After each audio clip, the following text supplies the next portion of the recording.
Many thanks, Bern, and welcome to everyone from around the globe.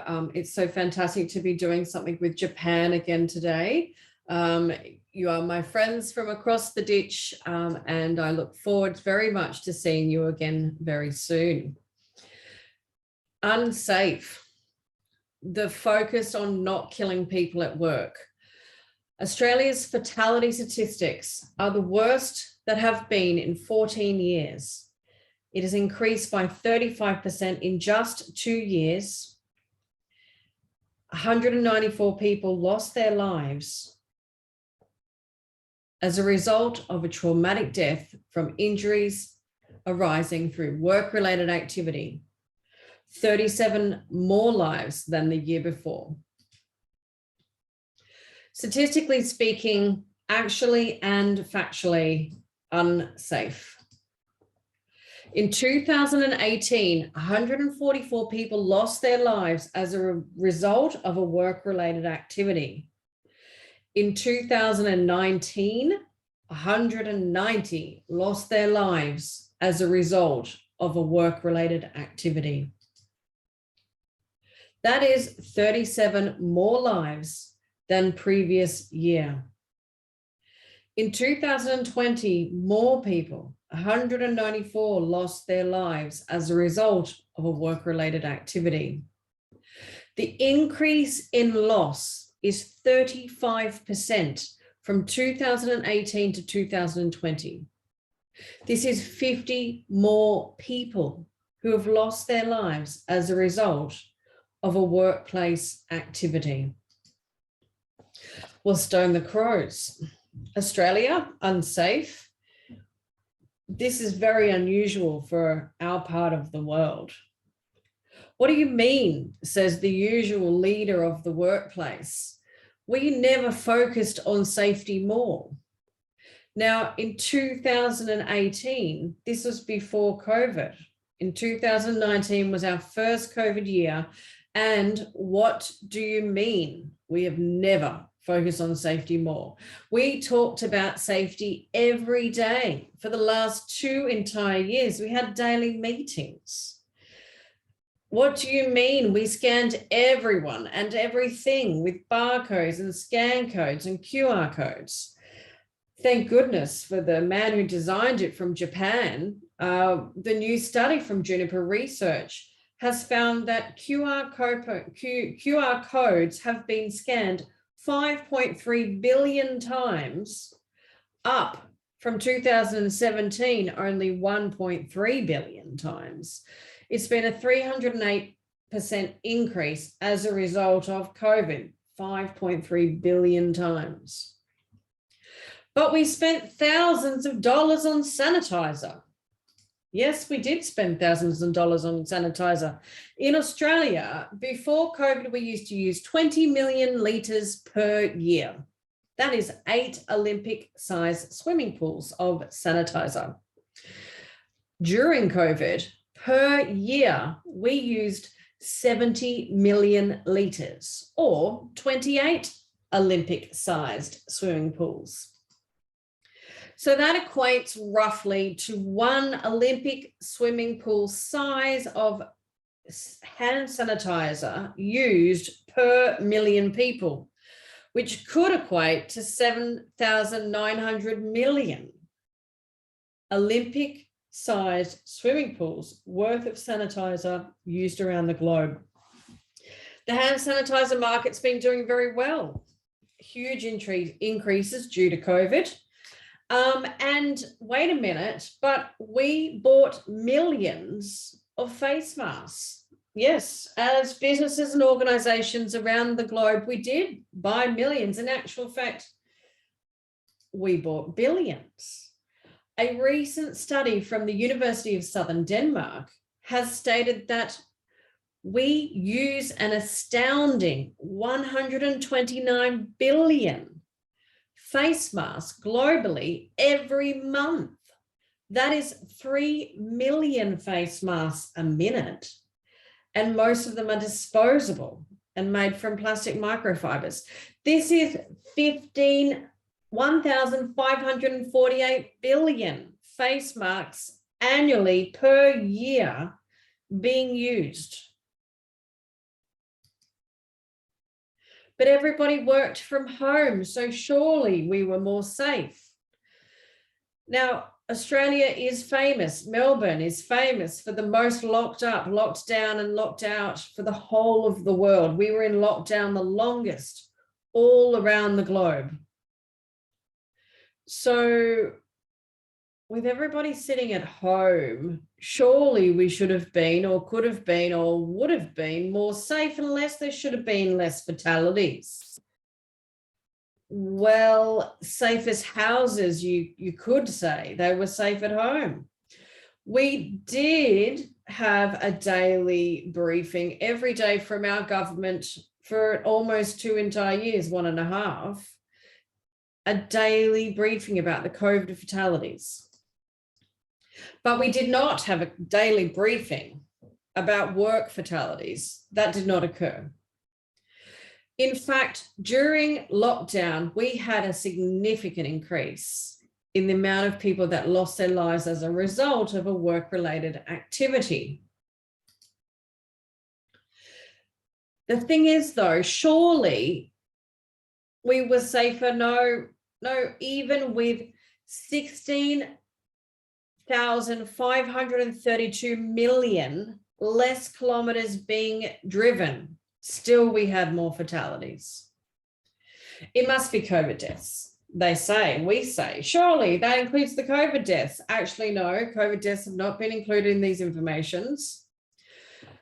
Okay, so it must be suicide deaths. I mean, there's been a lot of trouble. You know, a lot of people have lost their lives as a result of suicide.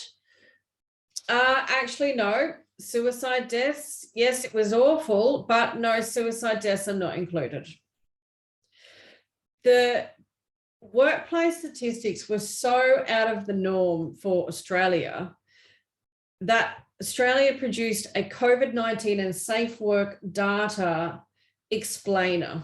The Safe Work statistical reports released in 2021 marked the first time the data reference year includes a period when we've been affected by COVID. And it talks about the economy and the lockdowns and the lack of traffic. And it simply was a data explain report. And it states that COVID had an implication for Safe Work Australia data. The impacts of the pandemic is a multifaceted and complex in nature, and that the interpretation of Safe Work data should be not in isolation from the broader context. That's absolutely correct. We are absolutely assessing it with those contexts, and you can see the reasons that we're given there. And we say those statistics are awful. But we also say, enter the world of the essentials. In the definition of an essential worker, if someone cannot complete their duties from home. So at the time of the pandemic, Australia stepped into the definition of an essential worker is a blue collar worker, not supervisors. They have to stay at home, most of. Not safety advisors, they have to stay at home. Logistics people, doctors, health advisors, and nurses. While we face the world's largest safety issue, safety people were told to stay at home or chose to stay at home. In definition of not essential workers, safety advisors. Enter the keyboard warrior. Look, we all know it's not difficult. It's not easy being a safety professional. It's never been easy, you know, delivering bad information, conducting investigations, saying you cannot do this thing, you cannot do that thing. Well, there's a whole nother level of directing from a keyboard at home and text messaging to people from home. Being kept in the loop as a safety professional on site is a constant battle, let alone from home. Enter the not here culture. Enter the, oh no, we don't do audits. It's not essential. We're not doing inspections. We're not doing safety walkthroughs. We're not doing on-site investigations anymore. We're definitely not doing audits because That's too much. And we're certainly not doing accreditation audits. No way. Don't worry, we'll give you accreditation audit anyway, as long as you pay us so you can keep it current. Definitely less regulated visits. Unless there's something, an actual fatality, we're not going to go out there. It's very dangerous. And we're certainly going to have excessive work hours. We're definitely going to have do or die culture. We're definitely going to have an go easy culture. And unfortunately, we did have a statement of regulatory intent, which did say, we understand that there is a pandemic and we are going to go a little steadier this year. That had a huge impact. Fatigue. Yeah, there's going to be plenty of that. Stress, yes. Mental health challenges, yes, it's a global mental health challenge. Compassion fatigue, yes, we're going to have plenty of that. Money problems, yes. Layoffs, yes. Shutdowns, yes. Lockdowns, yes. COVID deaths, yes, we're definitely going to have those. Safety advices, essentials, no. What we are seeing and what we have seen is high risk, low probability fatal incidents, yes, and more to come. Because when you take out all those checks and balances, the regularity of those checks and balances, the regularity of certain people checking different things throughout the year, yes, checks and balances are low. Low funds equals high non-compliance. Low funds definitely equals less checks. Low funds definitely equals less renewals of insurance, of everything, of, you know, your fire extinguishers, your backup plans for safety are less, and less maintenance. Yes, less maintenance. When we start to see at the beginning of after the pandemic, when people started to use things broke because they hadn't been maintained. Low funds, yes. Lots less funds means less focus on lower probability risk factors, because we're only doing high risk. We don't have time or money for the other stuff. Statistically speaking, we are working towards the non-statistical issues. And this is the whole reporting game. You know, what is shown as ours, what is not shown as ours. Well, let's talk reporting and statistical. Oh no, we didn't hurt anyone. But what about these cleaners who were hurt? Oh, no, but we weren't even there when it happened. Yeah, but they were not going to be here unless we asked them to come to our workplace to clean it, and then there was an accident. No, but we don't direct them. But half of them used to be our employees, and now they work for contracting companies or are contractors, statistically speaking.